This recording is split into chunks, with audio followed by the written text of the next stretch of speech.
एक प्लैनेट के सिर्फ एक रुख बदलने से कितने नए फ्यूल्स मिलेंगे। आप अल्लाह ताला की कौन कौन सी नेमतों को जुटलाएंगे। एक्वेरियंस, एक तरफ आपके पास इमोशनल ग्रोथ है, दूसरी तरफ आपके पास एक्यूरेसी है, प्लानिंग है, इमेज है, क्रिएटिव स्किल्स है, तीसरी तरफ आपके पास डिसीजन पावर है। आपकी जजमेंटल एबिलिटीज़ अच्छी नहीं है।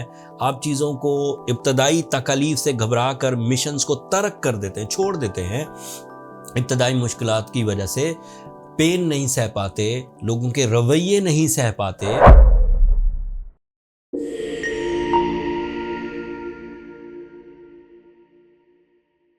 अस्सलाम वालेकुम एक्वेरियंस, मैं हारिस अज़मी प्रोफेशनल एस्ट्रोलॉजर आपकी खिदमत में हाजिर हूँ इस हफ्ते की एस्ट्रोलॉजिकल रिसर्चेस के साथ। 23 सितंबर से 30 सितंबर तक दो एस्ट्रोलॉजिकल चेंजेस हैं। दोनों astrological changes short term planets की तरफ से। 23 सितंबर को वीनस आपके लिए आपके 10th एंगल पर आएगा एंड मरकरी आपके लिए आपके 9th एंगल पर आएगा। 26 सितंबर को मरकरी 26 सितंबर को 9th एंगल पर एंड वीनस 23 सितंबर को 10th एंगल पर। ये एक टेक्निकल खबर थी, अब फायदे सुनिए।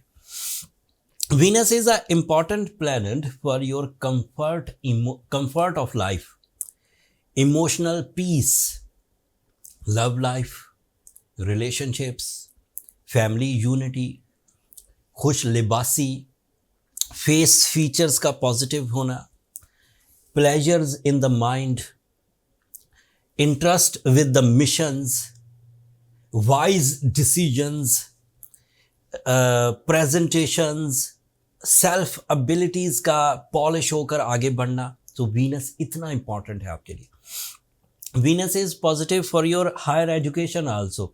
Venus is positive for your spiritual side. Venus is positive for your competitions.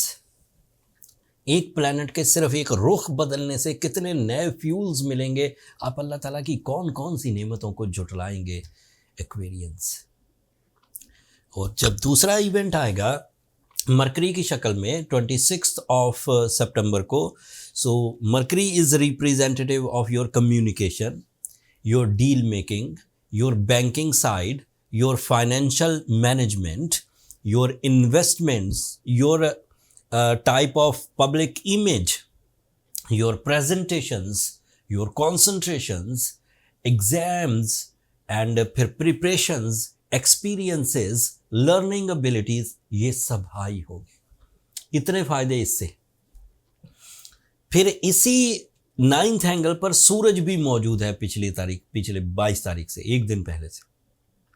So sun in 9th angle is your confidence, is your responsibility with the family, responsibility for the family, responsibility for your career.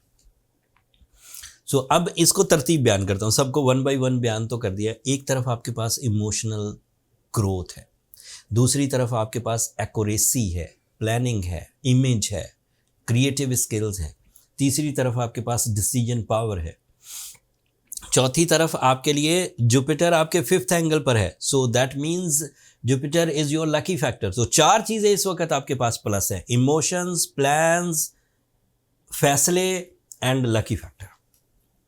इन सब अल्लाह ताला की नेमतों के एवज मैं इन a single line declare करता हूँ कि तीसरा आखिरी हफ्ता सितंबर का आपके लिए कामयाबियों का हफ्ता बनने जा रहा है। इन कामयाबियों में आप माली, आप रिलेशंस, आप हेल्थ, आप education, public image, emotional side, personality, इन सब को पॉलिश करके आगे बढ़ सकते हैं।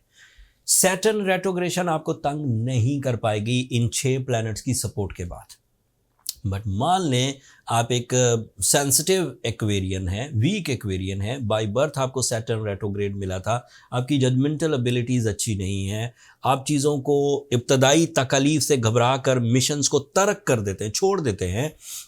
इब्तदाई मुश्किलात की वजह से पेन नहीं सह पाते, लोगों के रवैये नहीं सह पाते, तो फिर आपको सूरह शम्स पढ़नी चाहिए, फिर आपको ब्लू सफ़ायर पहनना चाहिए। ये 2 ऐसी रेमेडीज़ हैं जो उन अंदरूनी वीकनेसेस को, जिसकी वजह से आप compete नहीं कर पाते, आप करेज नहीं दिखा पाते, आप हक नहीं मांग पाते, आप अपना मैक्सिमम नहीं दे पाते, उसको फिर ये 2 रेमेडीज सेटल करेंगी। Blue sapphire of 8 carat, 8 to 10 carats and सूरज शम्स 5 times इन अ डे, इससे मामला हल हो जाएगा। बट एवरेजली जो लोग सिवियर सिचुएशंस में हैं, कमर ही टूट गई है, रिलेशनशिप अपने मैक्सिमम डैमेज पर पहुंच गए हैं, सेहत डिजीज़ हर वक्त बीमार, उन लोगों को फिर नेक्स्ट लेवल ऑफ रेमेडीज़ की तरफ जाना चाहिए। वो पब्लिकली अनाउंस नहीं कर सकता, उसके लिए डायग्नोसिस पहले ज़रूरी होती है।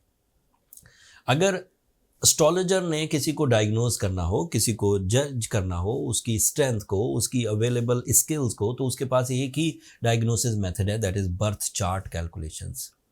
बर्थ चार्ट कैलकुलेशंस अगर आप एस्ट्रोजेम्स के फोरम से कराना चाहें तो ये नंबर नीचे चलते रहते हैं, इन पर रब्ता करके आप अपने लिए टाइम ले सकते हैं। बट वो फ्री फोरम नहीं है, मैं कई दफ़ा बोलता हूँ वो फ्री फोरम नहीं है, लेकिन उसके बावजूद मेरे स्टाफ को लोग बहुत तंग करते हैं।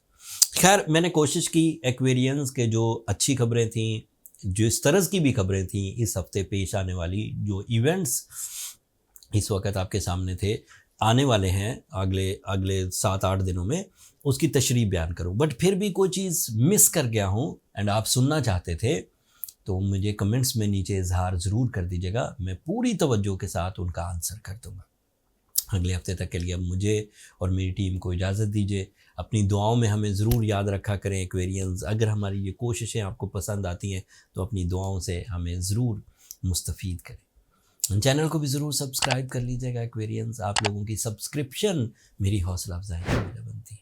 अगले हफ्ते तक के लिए इजाज़त दीजिए। अल्लाह ने के